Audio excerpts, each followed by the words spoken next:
Hey, what's up YouTube? This is David Au. In today's video, I'm going to share with you what I've learned about Sparkline as a function and how you can use it in Google Sheets. As you can see here, this is the result of the Sparkline function, and what it does is it collects the data range from here to here, and it produces a line graph.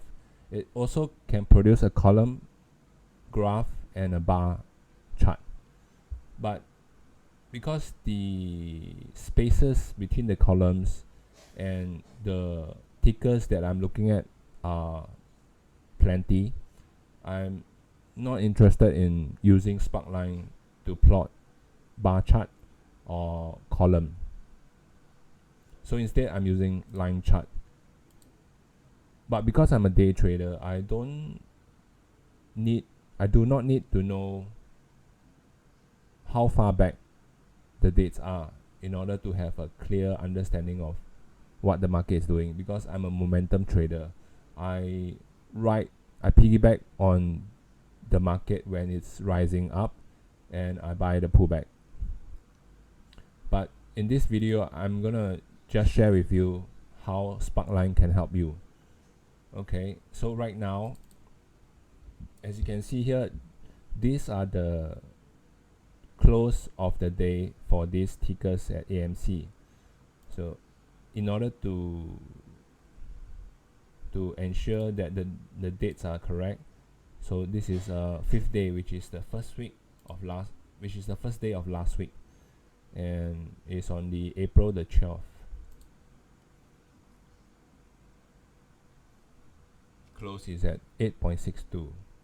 Is it right? Yes. Okay. So right now the computations are correct. Let me show you how you can use Sparkline to create a graph. First, we use the Sparkline function. Second, we're gonna feed it with range. The range, there's only one type of range. You cannot have like high, low, close. So we're gonna fit last week Monday close to last week Friday close. There you have it. And the customization is plenty, but at this moment we are looking at maybe have it red color. So we're gonna add comma,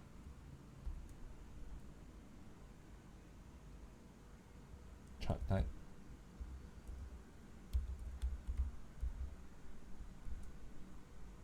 comma again, and we're gonna use line, semicolon, and I want the color to be red or blue.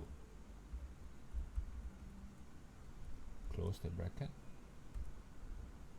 Yeah, this is how you use a line. This is how you use Sparkline to create a mini graph. Is it useful for me to be added into my custom scanner? No. I could have added the function here, but the dates will only be useful as a month. The dates will only be useful if you look at the month. Then the graph will be more visible. If I have any intention to have graph inside my custom scanner, I would have used FinVis instead, because FinVis gives you a mini graph where you can see. It's actually pretty neat. But because I'm a day trader, I'm looking at momentum only. I do not need to know what the market is doing for the past few days. Okay, so now you understand how to use Sparkline function to plot a mini graph, a mini chart in Google Sheets. You can take this moment to plot the whole month and see how does the chart looks like. Okay, so thanks for taking the time to watch my video, and if you find it useful, please like and share. And if you're not yet subscribed for videos like this, please do so, and I'll catch you on the next video.